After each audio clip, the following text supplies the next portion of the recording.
But nice to be here. Thank you so much for having me, and so glad to be joining Eric here on stage. Today's session, we're going to be talking about reimagining legacy for a social-led world. Let's face it, this could not be more relevant. We're in a time where creativity is messy and scrolling is at the speed of light, and truly, to be culturally relevant as a brand is a tough thing to do. But nobody does it like Clorox. Few brands understand how to navigate through things, trust, how to more deeply engage your heritage brand into a new and evolving world where creativity is all the next rage. There's no better person to be speaking here today than with Eric Schwartz, the CMO of Clorox. Eric leads across a variety of different types of brands and has really led the next frontier for his company in leveraging in this new social world. So with that, Eric, we're going to pass it over to you. I thought I'd just start with a fun icebreaker type question. So what is one thing people might be surprised to learn about how you consume content or engage with brands today? Well, I'm a streamer, like many of us. And I don't know if it's so surprising, but I am one of those people who tries to wait, not talk to anyone about a show, and then be able to watch more than one episode very quickly instead of wait the week. I kind of loved the days where you could discover a whole show and then binge through it. And I'm trying to recreate those even as the streaming platforms try and spread me out a little bit more in their competitive environment. So that's not that weird, I don't think, but it's maybe surprising. Yeah, definitely surprising, but I like it. And curious, are there any brands that you've engaged with recently where it's really caught your attention or you've thought they've done a good job in that sense? Oh, I have two kids. We were talking in the green room here that we made out of inside those doors, and my kids both think they have no place in their lives for brands, and there's all the talks about brands being dead in the world of the future, but at the same time they are absolutely dedicated to the YouTubers that they follow, the other influencers, and to certain products that they would call by name, but they would never call them brands. So the example that I give and that my whole family is a rabid user of is Apple. Apple's interesting as a company that has navigated so much and expanded the definition of brand. But at the end of the day, when my wife wanted to buy a fitness watch, the only one for her was Apple, even though it didn't have all the features that one of our daughters had, because she's dedicated to the Apple universe. And we started Apple when we streamed those shows. So those are both examples of things that Apple wasn't in 10 years ago or 20 years ago.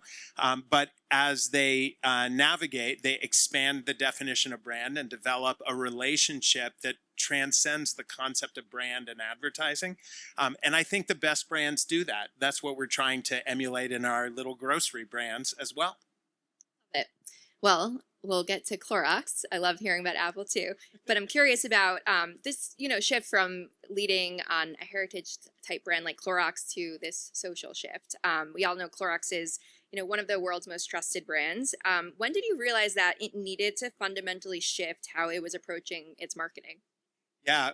So I would answer on two levels. The Clorox brand, which is the largest brand in our portfolio, domestically and internationally, is a brand that can play on multiple levels. During the pandemic, suddenly the disinfection element that everyone recognizes as a piece of Clorox, the disinfecting wipes that we all wiped down our mail with 6 years ago, or our grocery bags in the early stages of the pandemic, that brand was occupying a functional benefit primarily for people. And it appeared at an important time and was in scarce supply for a while. And so that played a role, but then there was a time when none of us wanted to think or talk about that anymore.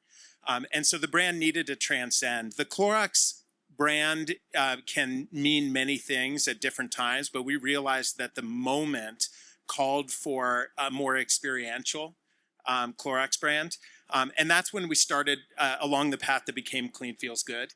And the campaign over the last couple of years has been far more emotional, not about disinfection, even though that's always there on the package when you're shopping for a disinfecting product.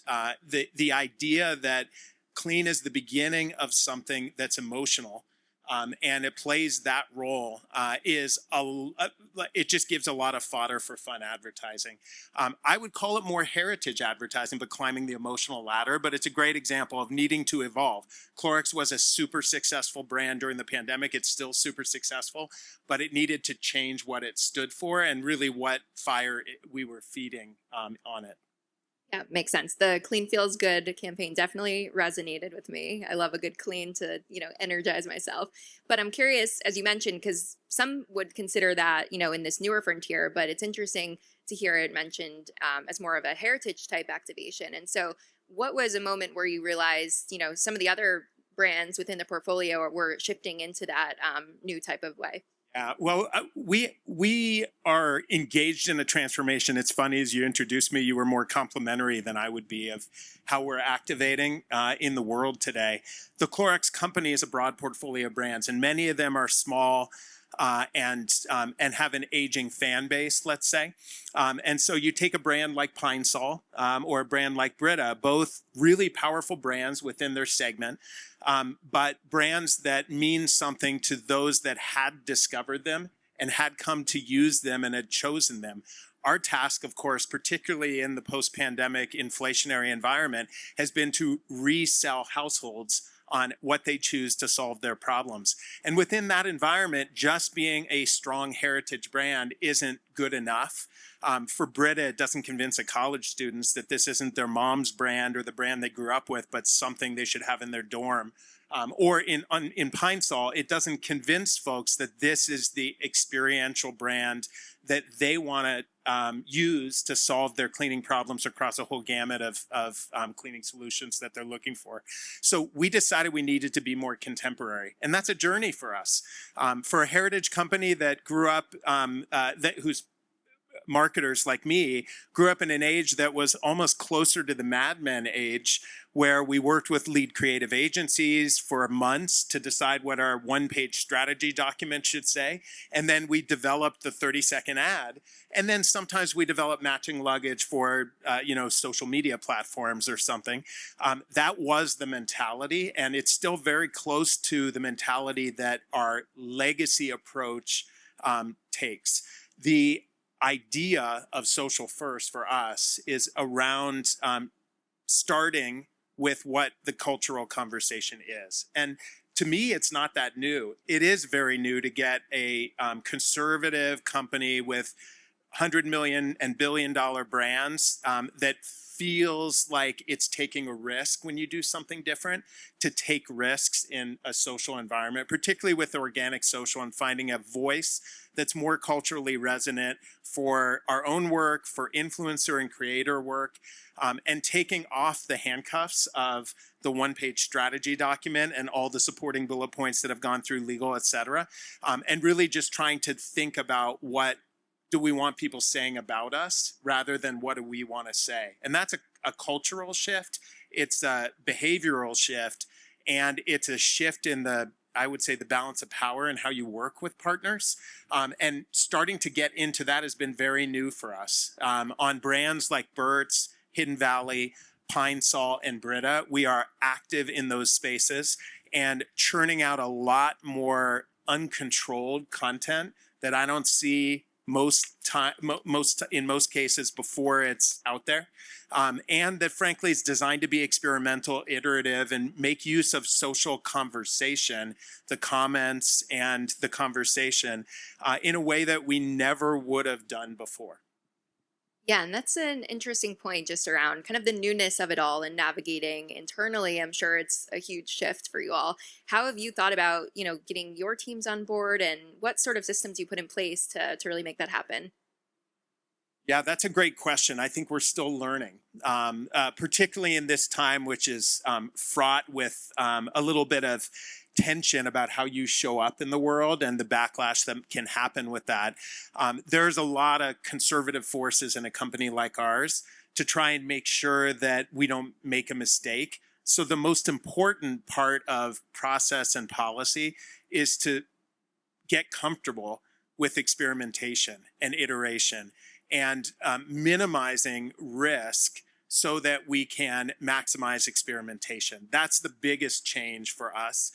And that involves getting people together and giving them air cover and getting out of their way.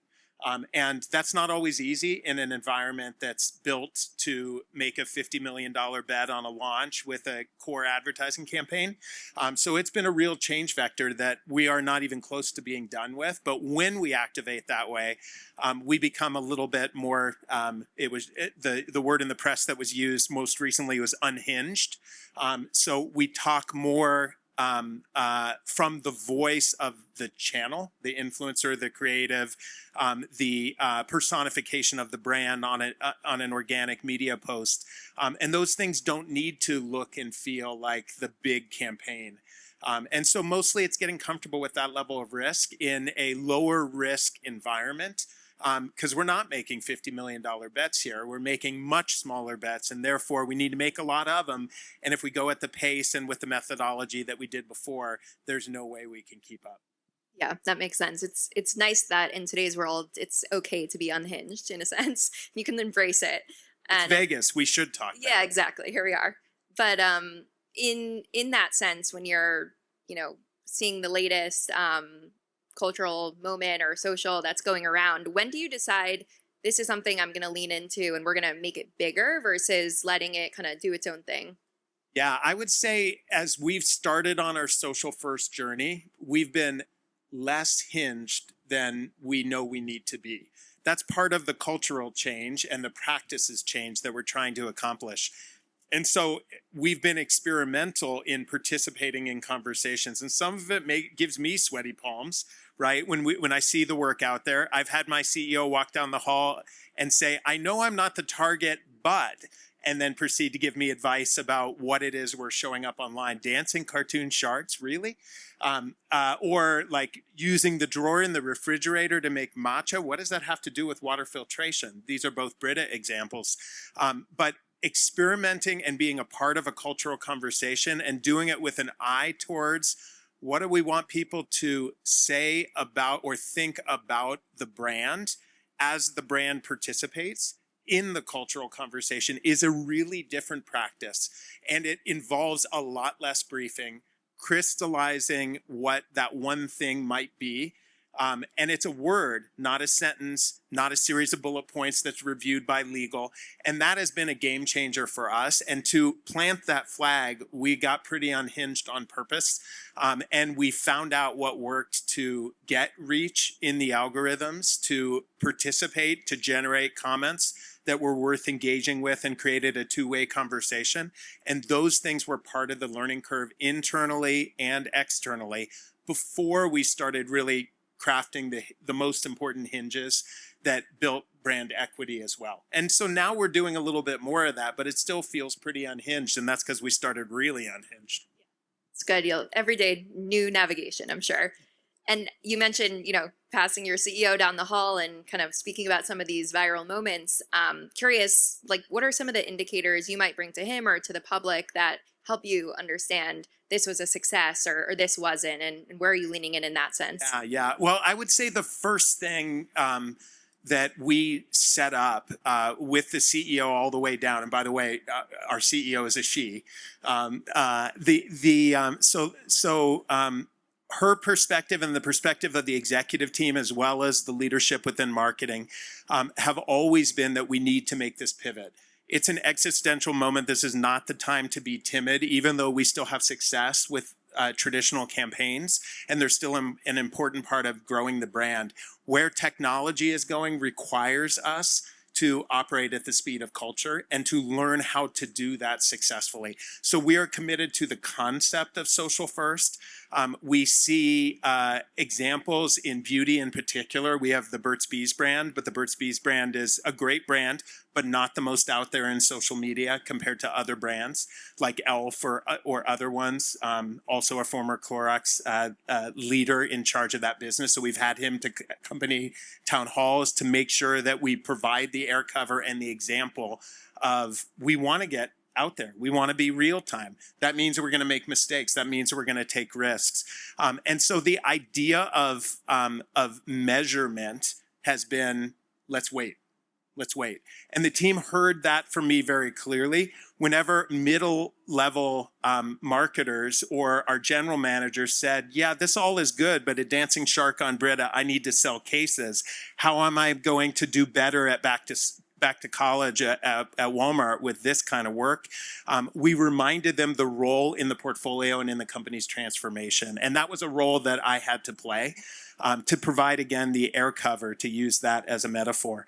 But the most important element was not to bring measurement in too soon. So we had measures. They were mostly around reach and engagement. We wanted to be highly relevant and highly engaging.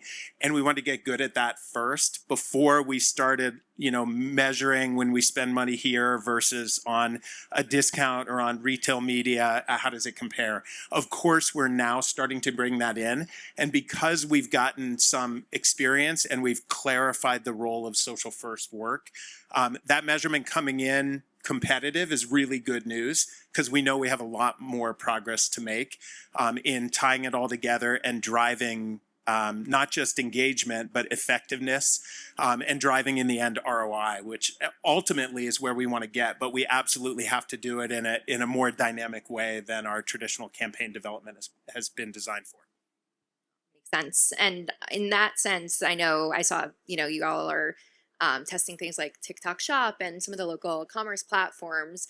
How does that play into kind of this wait and see type strategy and let it play out versus the translation into, people are transacting right then and there when they see these campaigns? Yeah, no, that's a great question. TikTok Shop is a siren call, and any social commerce is a siren call that you can easily get focused on as the metric.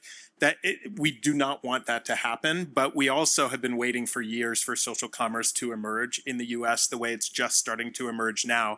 If you're an Asia watcher, you know where this is going. And so we know as a company that we have to get good at social commerce, at creating another way to expose the brand in a way that's super easy to shop from that exposure as the funnel flattens and consumer behavior changes. So we need to build that, but it's almost separate because we also want reach and engagement in social platforms. And we also want to be able to get better at paid advertising using all of this iterative approach in social. And all three of those things are like three legs of the stool longer term.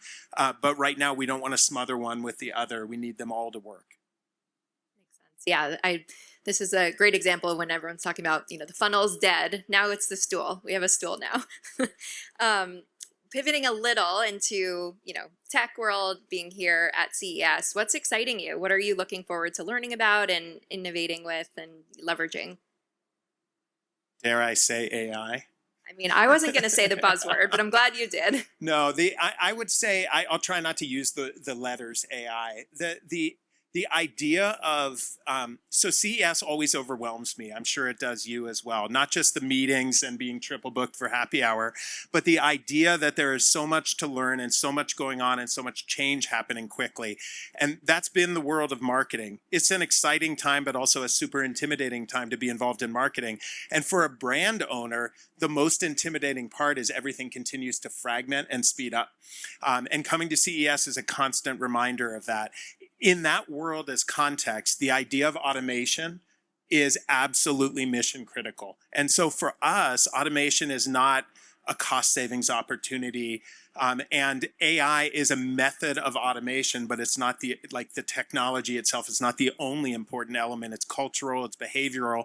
And the idea of getting good at automating so that you can accomplish more without dramatically expanding the amount of human attention everything is getting is mission critical to where things are going. There's no way we would have kept up without automation that we've all got in market to date.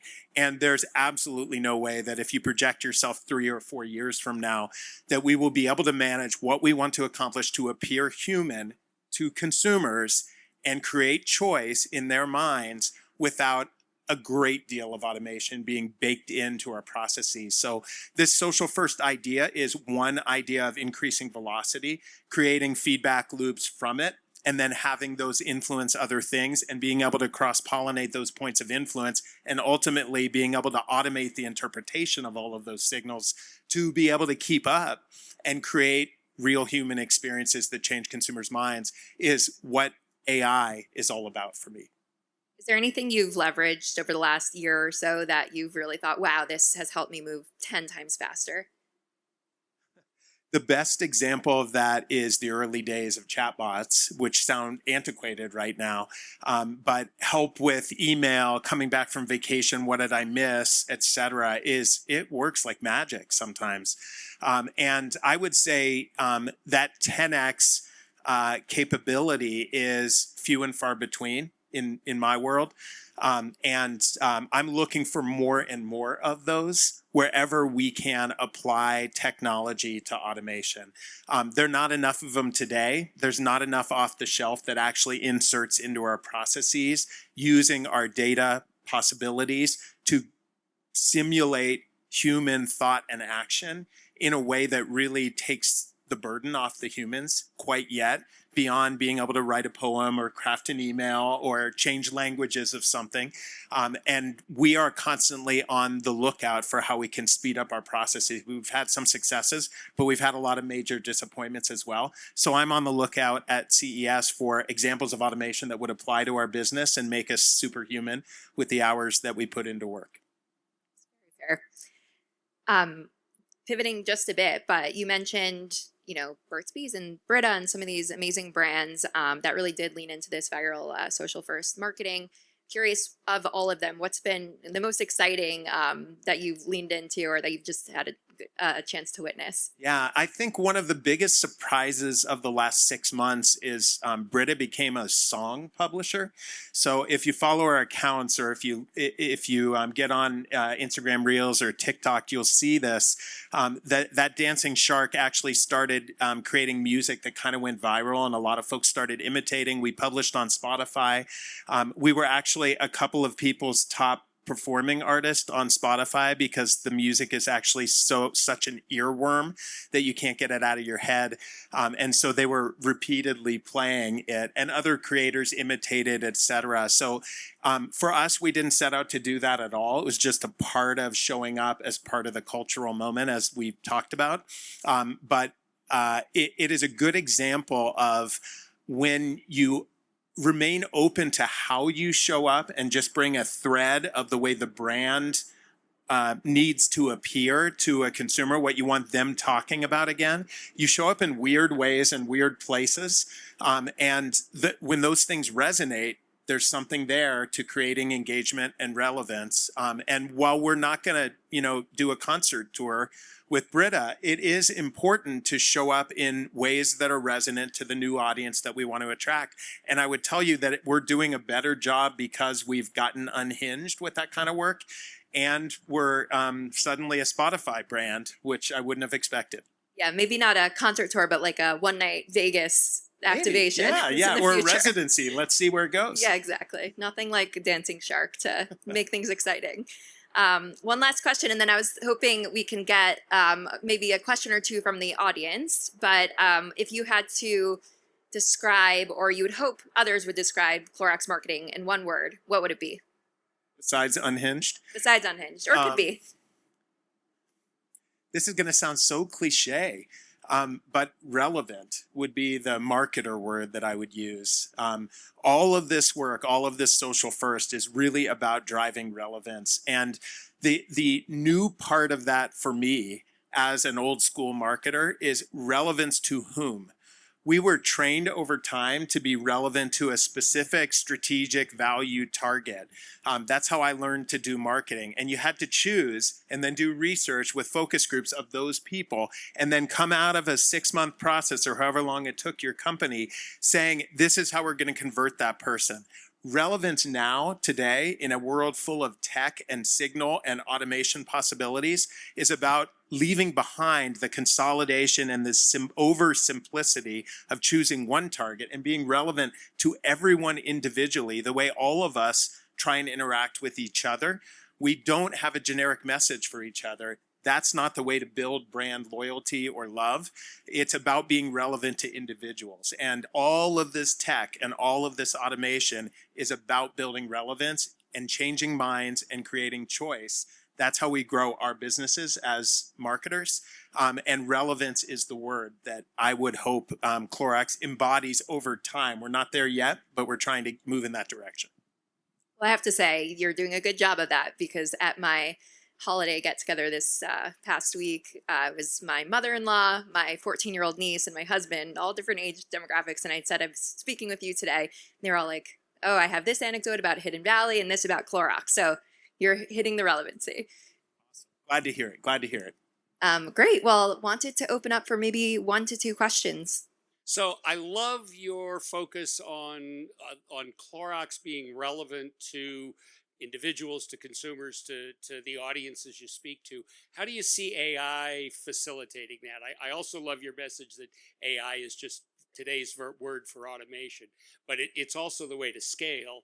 And as you think about the kind of relevance you're talking about, that feels very, if not one-to-one, at least, a much exploded version of what we've thought of in the past as targeting or as relevant speech. How do you see those two dovetailing and fitting together? Yeah, this is going to sound buzzwordy too, but my answer to that would be hyper-personalization as a methodology, which is only possible with automation. 10 years ago, we started on a journey that we came to call personalization. But in honest truth, we didn't have the tools, right? Personalization for us was chicken, steak, or seafood. So at our best, we worked with an advertising agency, created 3 versions, and then tested which one was better and then scaled that one. That was not personalization the way you or I talk to somebody at a cocktail party or a happy hour that we're all triple booked for. The idea of personalization is, if I've met you before, I talk to you with a memory. The idea of personalization is, if I notice I'm losing you, I talk to you differently. The idea of personalization is, if I notice something about you, I try and relate my message to the way you will receive it. And none of those things are possible when you only have 3 versions. So automation gives you the signal and the execution capability to create a closed loop that tries to simulate humanity at the end of the day and tries to let a human voice speak for the brand instead of a generic, mass-marketed, singular message voice. And that involves a way of acting and thinking and a whole bunch of technology to make it happen.